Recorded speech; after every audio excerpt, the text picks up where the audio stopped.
Un roi s'adressa aux sages de sa cour. « Je me fais faire une très belle bague, sertie d'un diamant magnifique. Je voudrais y faire cacher, à l'intérieur, un message qui me serait utile dans une situation désespérée. Il doit être très court, afin qu'il puisse se cacher sous le diamant. » C'étaient tous des hommes sages, de grands érudits. Ils étaient capables d'écrire de grands traités, mais il fallait trouver un message de pas plus de 2 ou 3 mots qui puisse l'aider dans une situation désespérée. Ils réfléchirent, se penchèrent dans leurs livres, mais ne purent rien trouver.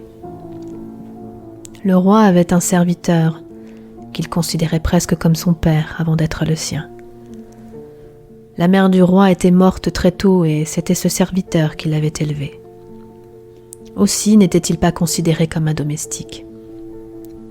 Le roi avait un immense respect pour lui.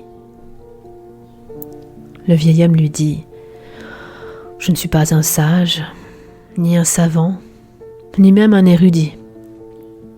Mais je connais le message, car il n'y en a qu'un. Personne parmi ces gens ne peut te le donner. Seul un mystique, un être réalisé peut te le confier. Durant ma longue vie au palais, j'ai rencontré toutes sortes de gens, et même une fois, un mystique. C'était aussi un invité de ton père, et je fus mise à son service. Alors qu'il partait, dans un geste de reconnaissance pour tous les services rendus, il me donna ce message.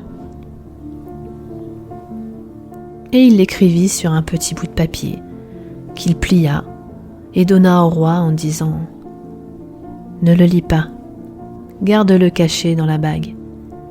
Ne l'ouvre que lorsque tout le reste aura échoué, quand il n'y aura plus aucun espoir. » Ce moment arriva vite. Le pays fut envahi et le roi perdit son royaume. Pour sauver sa vie, il s'enfuit à cheval, poursuivi par les cavaliers ennemis. Il était seul et ils étaient nombreux. Il arriva à un endroit où le chemin s'arrêtait. C'était une voie sans issue, une falaise surplombant une profonde vallée. Y tomber marquerait sa fin. Mais il ne pouvait plus faire demi-tour. L'ennemi était là, et il entendait déjà le bruit de sabots de leurs chevaux. Il ne pouvait avancer. Il n'y avait plus aucune autre issue. Soudain, il se souvint de la bague. Il l'ouvrit, sortit le papier sur lequel était écrit un petit message d'une immense valeur. C'était tout simplement « Ceci aussi passera ». Un immense silence descendit sur lui alors qu'il lisait cette phrase. « Ceci aussi passera ». Et c'est ce qui arriva. Tout ne fait que passer. Rien n'est permanent en ce monde. Les ennemis qui le poursuivaient avaient dû se perdre dans la forêt ou avaient dû se tromper de chemin, parce que peu à peu, le son de leurs sabots disparut. Le roi fut immensément reconnaissant envers son serviteur et envers le mystique inconnu. Ses paroles se révélèrent miraculeuses. Il replia le papier, le remit dans la bague, rassembla à nouveau ses armées et reconquit son royaume. Le jour où il entra victorieux dans la capitale, il y eut une immense célébration dans toute la ville. De la musique, de la danse. Le roi se sentait si fier de lui.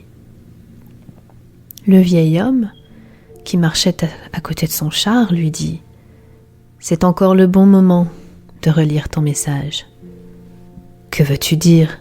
lui répondit le roi. « À présent je suis victorieux, le peuple m'acclame, je ne suis plus désespéré et je ne suis plus dans une situation sans issue. Le vieil homme dit : « Écoute ce que m'avait dit le saint homme.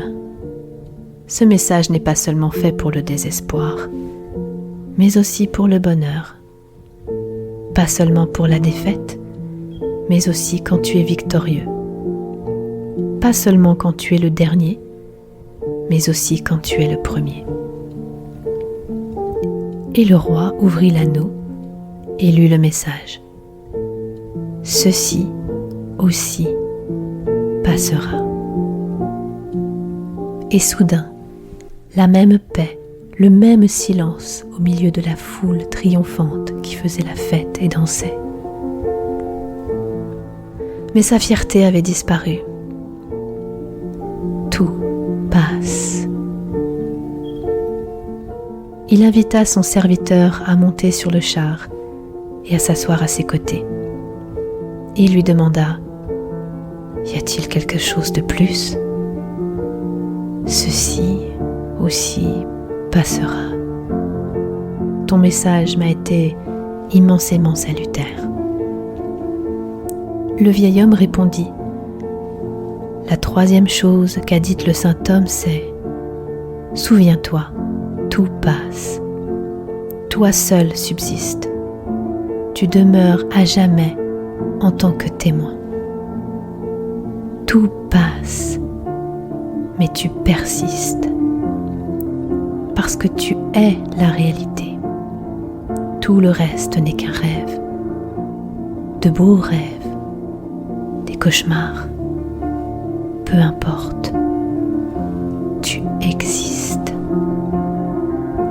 Tu existes. L'unique réalité, c'est la conscience. L'unique réalité,